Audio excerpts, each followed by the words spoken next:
নমস্কাৰ বন্ধু বান্ধৱীসকল যোৱা 13 তাৰিখে মোৰ SSC জিডি মেডিকেল আছিল আৰু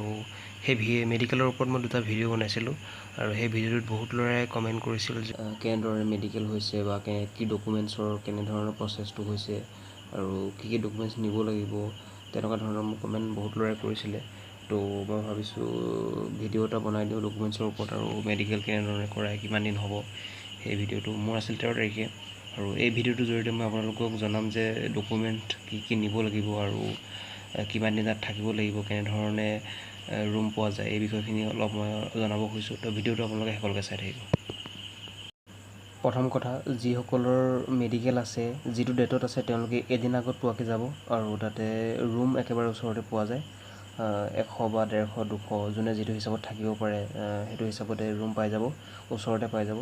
তো ৰুম লৈ ল'ব। তাৰপিছত ৰুম লোৱাৰ পিছতে যিদিনাখন আপোনাৰ মেডিকেল থাকিব, এনে বিশেষকৈতো পান কাৰ্ড ভিতৰত দৰকাৰ নহয়, কিন্তু ইয়াত গেটতে যিকেইজন ছাৰে মানে চেক কৰে ডকুমেণ্ট, যিটো এডমিট চেক কৰে, এডমিটৰ লগত পান কাৰ্ড, ভোটাৰ ID আৰু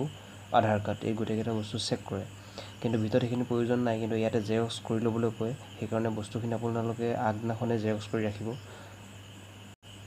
এডমিট কাৰ্ড চেকিং কৰাৰ লগতে আৰু এটা দিনত প্ৰায় 60জন ল'ৰাকে মাতিছে আৰু 60জনৰ পৰাই দুটা ভাগ কৰি দিয়ে, 30জন। প্ৰথম বেষ্টত 30জন ভিতৰত এণ্ট্ৰি কৰে আৰু এণ্ট্ৰি কৰাই তেওঁলোকক প্ৰথমতে এণ্ট্ৰি কৰাই এটা ফৰ্ম দিয়ে। সেই ফৰ্মটো ফিলআপ কৰি তাতে যিহওক নিজৰ ডকুমেণ্টছৰ ওপৰত বা নিজৰ ডিটেইলছৰ ওপৰত কিছুমান কথা লিখিব লাগে, সেই বস্তুখিনি লিখি নিজৰ ডকুমেণ্টছখিনিৰ কাৰণে লাইন পাতিব লাগে। আৰু ডকুমেণ্টছখিনি খুব ভালদৰে চাইছে, মানে এজন কেণ্ডিডেটৰ ডকুমেণ্টছ চেক কৰোঁতে বহুত টাইম লগাইছে। তো আপোনালোকৰ ডকুমেণ্টছৰ কামখিনি মিনিমাম যদি আপোনালোকৰ 7টা বজাত এণ্ট্ৰি হয়, তো 12টাৰ পৰা 1টা বজাৰ ভিতৰত 30জনৰ শেষ হৈ যায় ডকুমেণ্টছৰ কাম। এতিয়া গুৰুত্বপূৰ্ণ কথাটো এইটোৱে যে ডকুমেণ্টৰ খুব ভালকৈ চাইছে আৰু ডকুমেণ্টৰ বিশেষ কৰি 10th পাছৰ যিমানখিনি ডকুমেণ্ট থাকে, সেই ডকুমেণ্টখিনি প্ৰতিটো কপিৰে জেৰক্স, চাৰ্টিফিকেটৰ পৰা ধৰি এডমিটৰ পৰা ধৰি যিমানখিনি 10th পাছ ডকুমেণ্ট থাকে, সেই ডকুমেণ্টখিনিৰ প্ৰতিটোৰে দুটাকৈ জেৰক্স লৈ যাব আৰু সেই দুটা জেৰক্সৰ পৰা প্ৰতিটোৰ পৰা এটা জেৰক্স ৰাখিব। আৰু লগতে যিটো এফিডেভিট ফৰ ডমিচিয়েল লাগিব, সেই ডমিচিয়েলটোৰ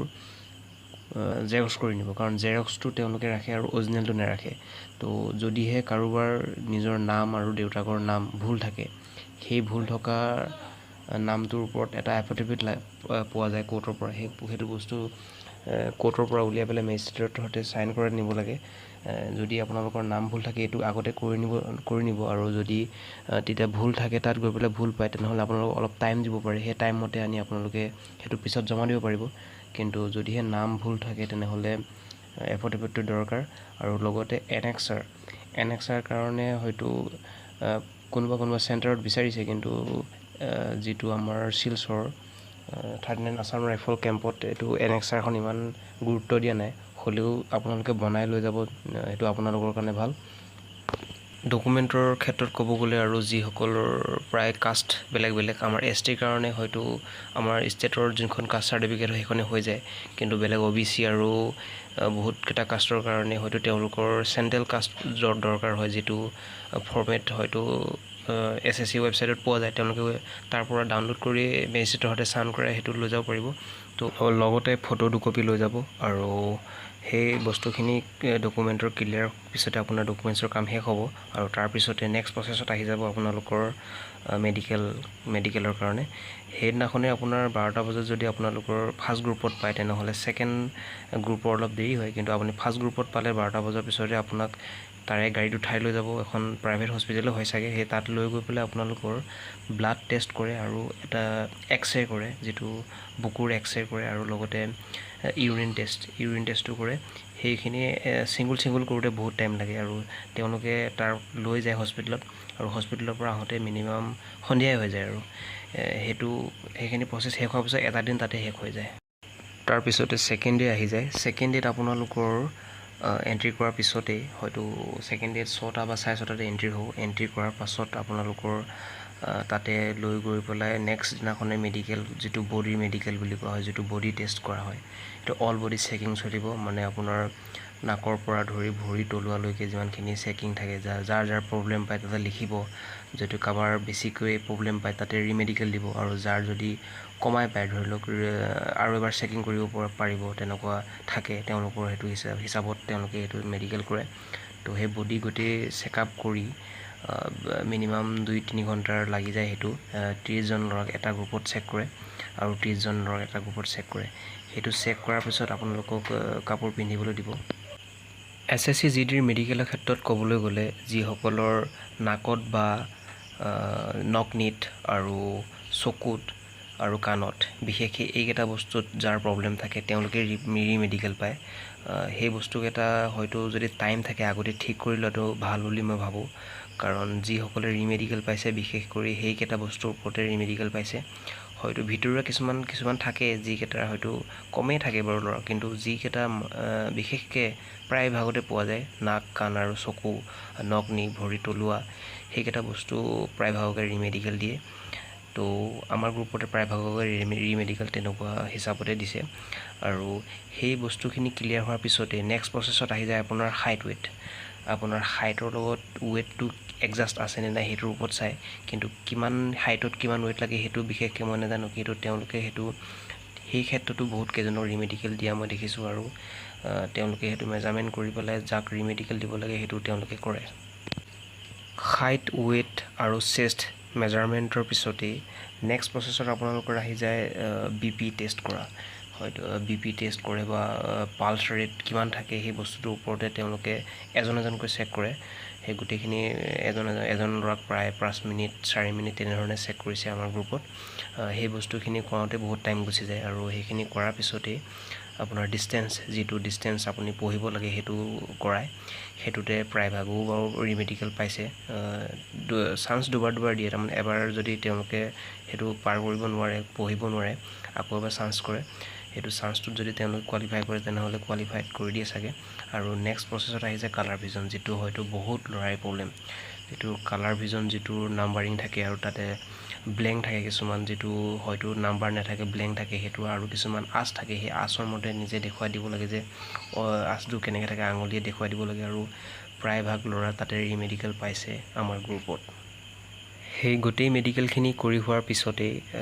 ৰিচেক কৰে তেওঁলোকে মানে যিসকলৰ নৰ্মেল পাই থৈছিলে যিসকলৰ নৰ্মেল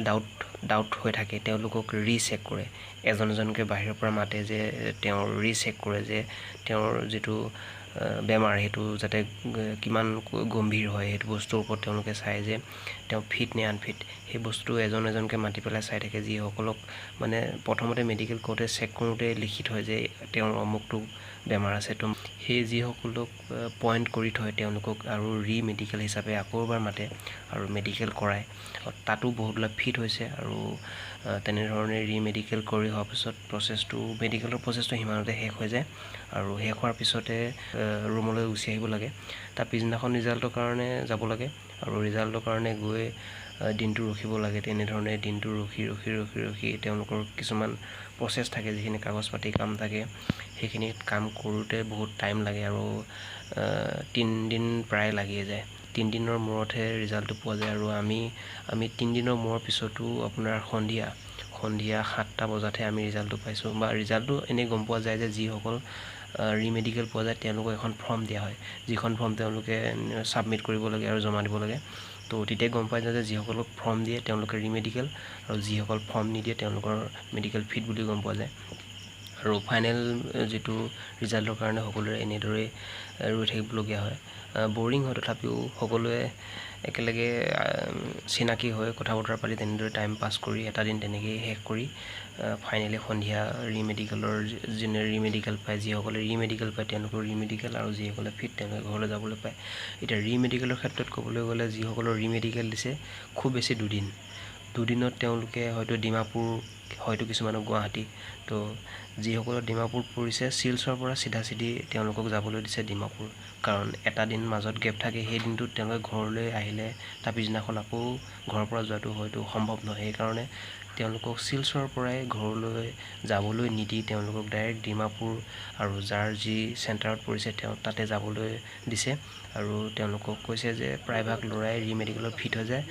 90% ল'ৰাই ফিট হৈ যায়। 2-4 যাৰ বেমাৰটো গম্ভীৰ হৈ থাকে তেওঁলোকক যে ফিট নকৰায়। তো চিলচৰ যি 39 আছাম ৰাইফল কেম্প আছে তাতে এনেধৰণেই মেডিকেল হৈছে, তাতে মোৰ পৰিছিল। আৰু মই ভাবোঁ আপোনালোকক মেডিকেলৰ বিষয়ে কথাখিনি বুজাব পাৰিলোঁ। যদিহে ভিডিঅ'টো চাই ভাল পাইছে লাইক কৰিব, কমেণ্ট কৰিব, শ্বেয়াৰ কৰিব। আৰু মোৰ চেনেলটো খুবেই নতুন আৰু আপোনালোকে সদায় ছাপোৰ্ট কৰি যাব আৰু মোৰ চেনেলটো ছাবস্ক্ৰাইব কৰক আৰু মোক ছাপোৰ্ট কৰি যাওক সদায়। ধন্যবাদ।